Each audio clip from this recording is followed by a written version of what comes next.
কতটা কঠিন ছিল এই লড়াইটা।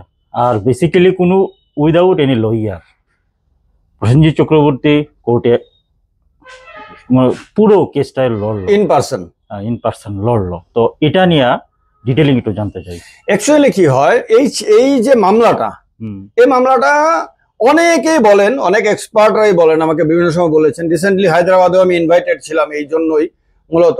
সেখানেও অনেক বড় বড় ইন্টেলেকচুয়াল, ভারতবর্ষের না শুধু, কেউ কেউ তো ইন্টারন্যাশনালি অ্যাক্লেইমড পারসন পর্যন্ত ছিল।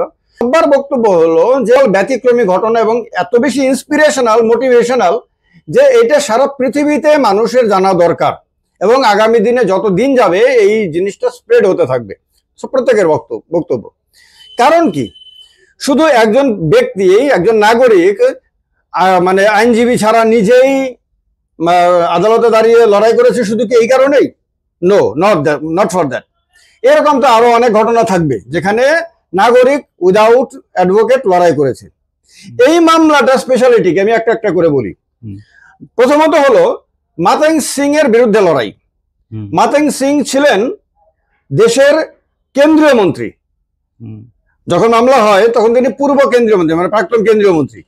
পিভি নরসিংহ রাও যখন প্রধানমন্ত্রী ছিলেন তখন তিনি ভারতের কেন্দ্রীয় মন্ত্রী ছিলেন। তো পলিটিক্যালি উনি টপ লেভেলের ব্যক্তি, হিউজ পাওয়ার ওনার কাছে। দ্বিতীয়ত উনি মিডিয়া ব্যারন ছিলেন। ওনার ফোকাস টিভি ছিল দিল্লিতে, HY টিভি ছিল হায়দ্রাবাদে, এনি টিভি, এনি হাইফাই ছিল গুয়াহাটিতে, কলকাতাতে এনি বাংলা, আগরতলাতে এনি বাংলা, তারপর হামার টিভি ছিল ঝাড়খণ্ডে। তো সুতরাং অনেকগুলি TV channel, satellite television channel owner, অনেকগুলি FM রেডিও চ্যানেল ছিল। যেমন অরুণাচল প্রদেশে FM রেডিও ছিল, গুয়াহাটিতে ছিল, আগরতলাতে ছিল। এইরকম একজন মিডিয়া ব্যারনের বিরুদ্ধে লড়াই, ওনার এমপ্লয়ি হয়ে। তো এত বড় ফিগার, এত বেশি শক্তিশালী, সব ধরনের শক্তি যার কাছে ছিল, সেই ব্যক্তির বিরুদ্ধে লড়াই করার কথা নর্মালি কেউ ভাবতেই পারে না। প্রথম জিতটা ওইখানে, যখন আমরা ডিসিশন নিই যে ওনার বিরুদ্ধে দাঁড়াবো। উনি আরো ভারতবর্ষে অনেক জায়গাতে এরকম বেআইনি কাজ করেছেন, কোথাও কেউ সাহস করেনি। না হায়দ্রাবাদে করেছে, না দিল্লিতে করেছে, না কলকাতায়, না গুয়াহাটিতে, কেউ কোথাও ওনার অন্যায়ের বিরুদ্ধে লড়াই করার সাহস পায়নি। কেন? উনি পাওয়ারফুল লোক। অনলি ইন ত্রিপুরা, শুধুমাত্র আগরতলাতে আমরা সাহস দেখাই, আমরা এমপ্লয়িরা সাহস দেখাই, মেরুদণ্ড সোজা করে আমরা বলি যে অন্যায়কে আমরা মান্যতা দেব না, এই অন্যায়ের বিরুদ্ধে লড়বো, এবং আমরা লড়াই যাই। তো প্রথম জিতটা ছিল সেইখানে, সেই সিদ্ধান্ত নেওয়ার ক্ষেত্রে। দ্বিতীয়ত হলো, এত বড় ফিগারের বিরুদ্ধে লড়াই করতে নামলে স্বাভাবিকভাবে মিডিয়া আমার নিউজ করবে না, ঠিক আছে? সমাজের অন্যান্য ইন্টেলেকচুয়ালরা এগিয়ে আসবে না, সমর্থনে কেউ এগিয়ে আসবে না। হয়তো কারোর মনের প্রতি, আমার প্রতি মনের মধ্যে যদি সাপোর্ট থাকেও প্রকাশ্যে কেউ বলবে না। সেম অবস্থা আমাদের ক্ষেত্রে হয়েছিল।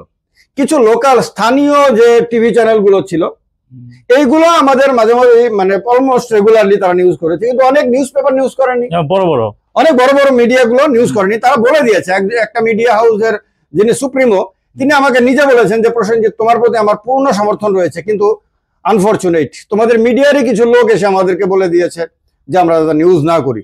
বুঝতে পারছো, আমরা মিডিয়া পলিটিক্স। হ্যাঁ, তো এইরকম প্রতিকূলতা ছিল। অনেকে আমাকে পাগল বলেছে, অনেকে বলেছে মাতাং সিং এর কাছ থেকে নাকি বেশি পয়সা খাওয়ার জন্য আমি এরকম করছি। আবার অনেকে বলেছে যে ওকালতি পড়েনি, হ্যাঁ, ওকালতি করতে নেমে গেছে কোর্টের মধ্যে, হ্যাঁ, বেশি পাকনা, নিজেকে বিরাট বড় ভাবে, এরকম।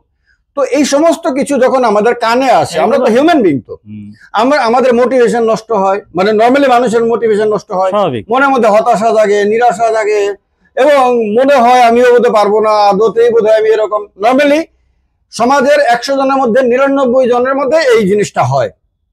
তো এর বিরুদ্ধে আমাকে লড়াই করতে হয়েছে। একে তো আইনি লড়াই, পাশাপাশি এই যে এই সমস্ত কিছু। এবার কথা হলো, আমাদের যখন আদালতে মামলা শুরু হয়, তখন আদালতে আমাকে গিয়ে দাঁড়াতে হবে, আমাদেরকে একজন উকিল ঠিক করতে হবে। নর্মালি মাতাং সিং কি করেছে, মাতাং সিং আমাদের রাজ্যের একজন ডেজিগনেটেড সিনিয়র অ্যাডভোকেট এবং ওনার কিছু সহযোগী সহকারে একটা টিম অফ অ্যাডভোকেটস কে দাঁড় করিয়ে দেয়। ঠিক আছে, আমরা কাকে দাঁড় করাবো? তৎকালীন রাজ্য সরকারের সঙ্গে আমরা কথা বলেছিলাম যাতে রাজ্য সরকার ইম্পার্শিয়াল থাকে, কোনো সাহায্য যাওয়ার জন্য না, কিন্তু রাজ্য সরকার যাতে নিরপেক্ষ থাকে। তখন তৎকালীন মুখ্যমন্ত্রী আমাকে বলেছিলেন যে তুমি প্রয়োজনে লিগ্যাল সার্ভিসেস অথরিটি থেকে অ্যাডভোকেট নাও, কিন্তু নিজে দাঁড়ানোর সিদ্ধান্তটা পুনর্বিবেচনা করা এটা সঠিক না। কারণ তুমি যেহেতু ল নিয়ে পড়োনি, এটা তোমার জন্য চ্যালেঞ্জিং হয়ে যাবে।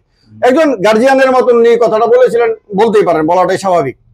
আদালতে যখন আমি গিয়ে প্রথম দিন আমার সহযোগীরাও ছিল, তখন জাজ, ডিস্ট্রিক্ট কোর্টের যিনি জাজ ছিলেন, ডিস্ট্রিক্ট অ্যান্ড সেশন জাজ, উনি নাম বললেন যে নর্থ ইস্ট মাল্টিমিডিয়ার পক্ষে কে, তো একদল উকিল উঠে দাঁড়ালো।